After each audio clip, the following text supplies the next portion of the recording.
அந்த சாலையை வந்து பழுது பார்த்துட்டாங்க அப்படின்னா மறுபடியும் அந்த 1 கிலோமீட்டரு பேர்ந்துடும். அப்புறம் அதுக்கு பிறகு நாங்கள் போர்க்கொடி தூக்கணும்.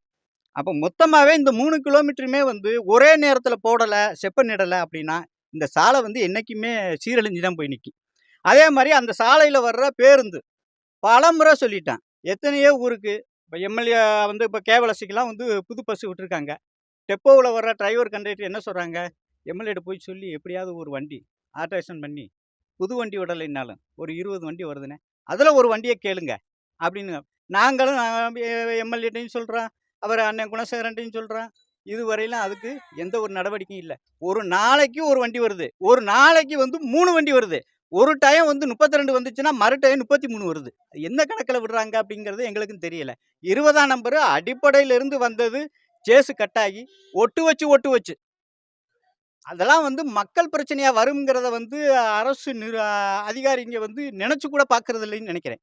அந்த மக்களை ஏற்றி வரும்போது அந்த சேஸு கட்டாக இருந்துச்சுன்னா மக்களுடைய நிலைமை என்ன? அப்போ மக்களுடைய உயிர் வந்து அவங்களுக்கு அவசியம் இல்லாத மாதிரி தெரியுது. எங்கெங்கேயோ எத்தனையோ இடத்துகள்ல தேவையில்லாத இடத்துலலாம் பாலம் கல்வெட்டுன்னு ஓடிக்கிட்டு இருக்கு. இந்த ஊருக்கு செய்யறதுக்கு அப்போ வந்து அவங்களுக்கு மனசு வரலையா? அரசு அதிகாரிகள் கவனத்துக்கு அவங்க மேலே கொண்டு போறாங்க இல்லையா? எதுக்குமே என்ன நடக்குதுன்னே தெரியல. கிட்டத்தட்ட 800 குடும்பங்கள் வசித்து வருகிறோம். ஆனால் இதுவரை எங்களுக்கு போக்குவரத்துக்கான இடைஞ்சல் ரொம்ப பாதிப்பாக இருக்குது. ரோடு டேமேஜு, பாலம் டேமேஜு, போக்குவரத்தான பஸ்ஸு வந்து அதிகமான நேரத்தில் கண்டிப்பாக வர்றதில்ல. பொண்ணு பிள்ளையெல்லாம் அவ்வளவு தவிச்சுக்குது. ஒரு வயிற்ற வலிச்சு ஒருத்தருக்கு முடியலை, ஒரு ஹார்ட் அட்டாக் வந்துடுது, ஒரு காய்ச்சல் வந்துடுது, பிள்ளைகளை கொண்டு வரணும்னா கொண்டு போக முடியுதில்லை. எங்களுக்கு சரியான ரோடு இல்லை, வசதி இல்லாத காரணத்தினால எதுவும் செய்ய முடியலை. அடுத்து எங்கள் ஊரில் வந்து பஸ் ஸ்டாண்டு கட்டியிருக்காங்க. பஸ் ஸ்டாண்டை வந்து எம்எல்ஏ கட்டி திறந்து வச்சுட்டு போனார். இதுவரையிலும் என்ன அந்த ரோடு என்ன ஆச்சுன்னு சேர்மனோ அல்லது எம்எல்ஏவோ இதை வரை கண்டுக்கிறதில்ல. ரோட்டில் பாலத்தில் வந்து பஸ்ஸு போக முடியும், டேமேஜ் ஆகிருக்கு. பாலம் வந்து டேமேஜ் ஆகி உட்காந்துருச்சு. கருத்தந்த பக்கமும் பாலம் சரியில்லை. நாங்கள் எந்த பக்கம் போகிறது? நைட்டில் வந்தால் பொண்ணுங்கள்லாம் எப்படி வர்றது? ஆட்டோ பிடிச்சா வர முடியுமா? ஆஸ்பத்திரிக்கு போனாலும் போக முடியல. எங்களுக்கு வசதியும் இல்லை. நாங்கள் கார் வண்டி வந்தால் தானே போகலாம். ஆட்டோ பிடிச்சி வர்றதுக்கு வசதி இருந்தால் தானே ஆட்டோ பிடிச்சி வரலாம். எப்படி வர முடியும்? உழைக்கிறதே மனுஷன் அன்னவர்த்தத்தில் இருக்கு. ஆட்டோக்காரனும் வர மாட்டேன்ட்டாப்புல. எங்களுக்கு பஸ் வசதி வேணும், தண்ணி வசதி வேணும்.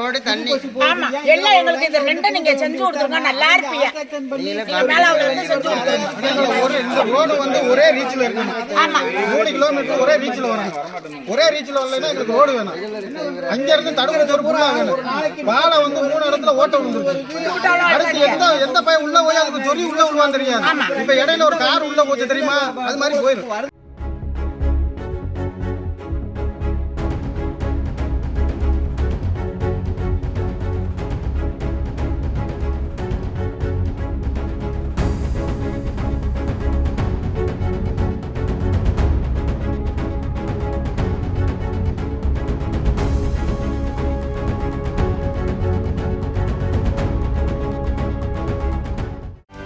செய்திகளை உடனுக்குடனும் துல்லியமாகவும் தெரிந்து கொள்ள சப்ஸ்கிரைப் பண்ணுங்க.